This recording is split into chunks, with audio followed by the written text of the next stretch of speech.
তো আসে, আমরা তো এইটাই করি, তো এটা সহযোগিতা না? বলে না না না, ওনারা খারাপ, সব খেয়ে দিচ্ছে। তো ভাই তোর কারণেই খেতে পেরেছে।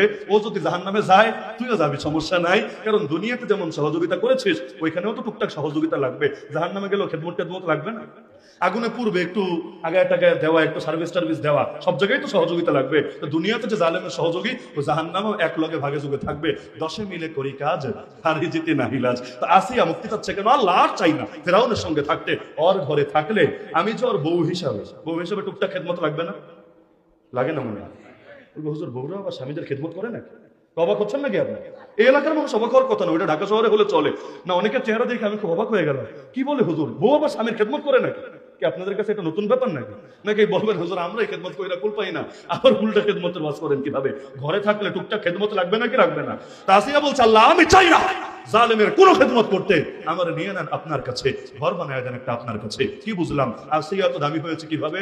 কোরবানির কারণে। আর আরেকটা ব্যাখ্যা আমার আছে, এটা আমি বয়ান হিসাবে বলছি না, জাস্ট একটা মত হিসাবে। ওলামায়ে কেরাম শুধরে দিয়েন যদি কোনো ভুল নজরে পড়ে। সেটা হলো, এটা আমি কোনো কিতাবে পাইনি, এজন্য এভাবে ভূমিকাটা দিয়ে বলছি আর কি। আসিয়া ফেরাউনের ঘরে থেকে সারা জীবন জালেমের সহযোগী হিসেবে থেকে শেষ জামানে এত পাকা ইমানদার হলো কিভাবে? আমরা দ্বীনের, ইসলামের, ইমানের, মসজিদের, মাদ্রাসার পরিবেশে থাইকাও অনেক সময় ইমান ঠিক থাকে না, কচুপাতার পানির মতো হয়ে যায়। আর সারা জীবন তাগুতের জালেমের ঘরে থাইকা ইমানে তো পাকা হলো কেমনে, বা ইমানদার হলো কেমনে? একটা চিন্তার বিষয় না?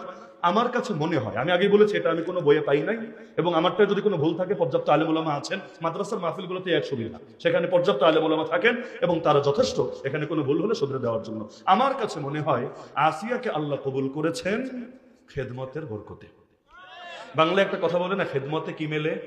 শুনেছেন সবাই, খেদমতে খোদা মেলে।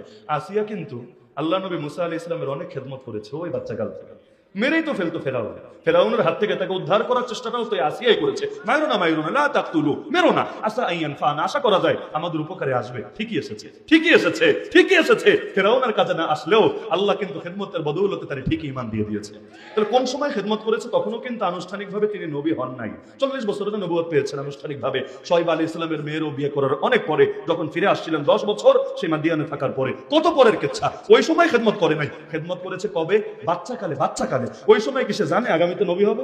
জানে নাকি? জানে না, তারপরও খেদমত করেছে। এখান থেকে যদি এটা ভুল থাকে বইলা দিয়েন, এখান থেকে আমিও একটা মেসেজ বের করতে পারি। এই মাদ্রাসাগুলো থেকেও আল্লাহ চাইলে জামানার আবু হানিফা তৈরি হবে, জামানার বুখারী তৈরি হবে, জামানার সালাহুদ্দিন আইয়ুবী তৈরি হবে। আপনি তো জানেন না বড় হওয়ার পর কে কি হবে, কিন্তু বাচ্চাকালে এই যে খেদমত করছেন না দিল খুলে, যে যেভাবে পারছেন, আল্লাহ চাইলে আপনাদেরকেও তো আসিয়ার মতো পাক্কা ইমানদার বানায় দিতে পারেন। নবীরা পান নাই, নবীরা পেলে নবীর খেদমত করতেন, নবীর ওয়ারিসদের খেদমত, নবীর প্রতি